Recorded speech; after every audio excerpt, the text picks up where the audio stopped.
Pessoal, vou falar de um tema que me é muito caro, muito bonito e é algo que eu vejo constantemente, né?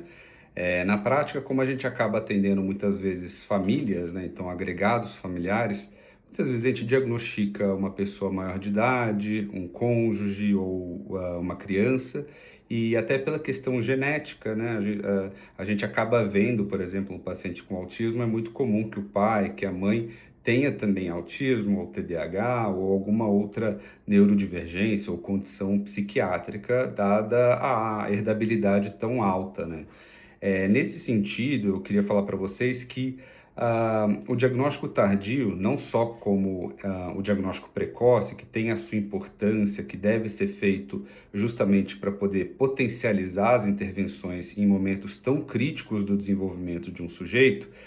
o tardio ele também tem a sua beleza e a sua importância, ele não deve ser colocado de lado. Por quê? Quando a gente faz um diagnóstico, eu sou do princípio que a gente precisa, tanto do ponto de vista ético, judicial ou médico de forma geral, sempre falar aquilo que a gente está pensando, mesmo que não seja um critério ou que a pessoa tenha critérios formais para se estabelecer um diagnóstico propriamente, né? Então, a gente está pensando que a pessoa tenha, por exemplo, um quadro depressivo, que tenha um transtorno de personalidade borderline ou algo nesse sentido. É importante a gente compartilhar com os pacientes, né, aquilo que se pensa, para poder criar vínculo, criar confiança, para que aquele paciente também possa buscar e ativamente ir atrás de informações de qualidade, que muitas vezes podem ser fornecidas e orientadas pelo profissional que está acompanhando,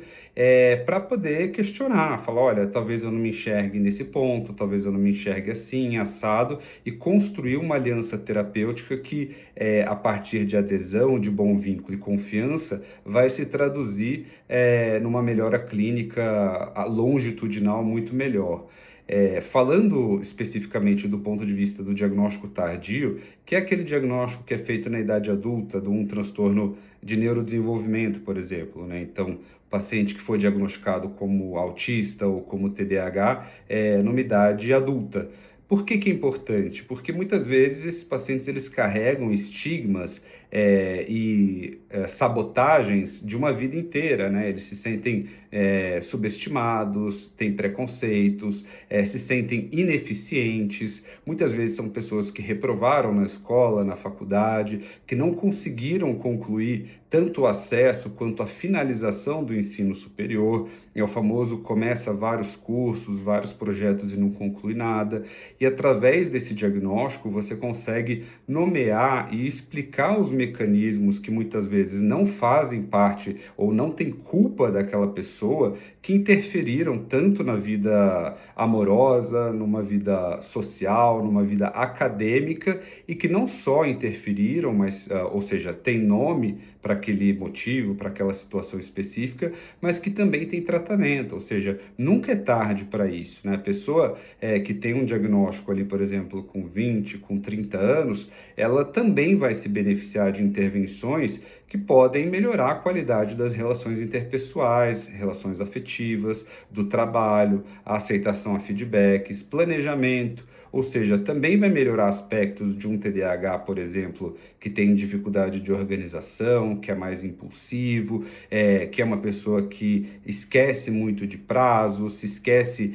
de concluir tarefas, não consegue concluir de forma adequada, e melhorar essas habilidades, esses construtos, consequentemente levando a uma aptidão, a uma prática profissional muito mais adequada, com uma qualidade muito melhor, né? A gente vê o impacto que isso tem na vida profissional desses sujeitos que são tratados mesmo tardiamente, ou seja, mesmo na idade adulta. Em relacionamentos amorosos também, a gente ouve muito, ele está sempre se esquecendo, ele não se lembra do que eu falo, isso gera ruídos de comunicação, brigas, ele gasta muito, né, as impulsividades, as compulsões, e tratar e nomear esse tipo de situação muitas vezes diminui ou pelo menos alivia o ruído da comunicação e da parte afetiva entre os casais, e isso pode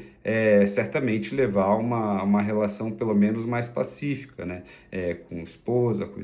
com filhos e também com amigos e familiares, né? Então, assim, o diagnóstico tardio, ele tem a sua beleza, que é de explicar toda uma vida que, por vezes, teve prejuízos de funcionamento que não foi culpa do paciente ou da pessoa específica,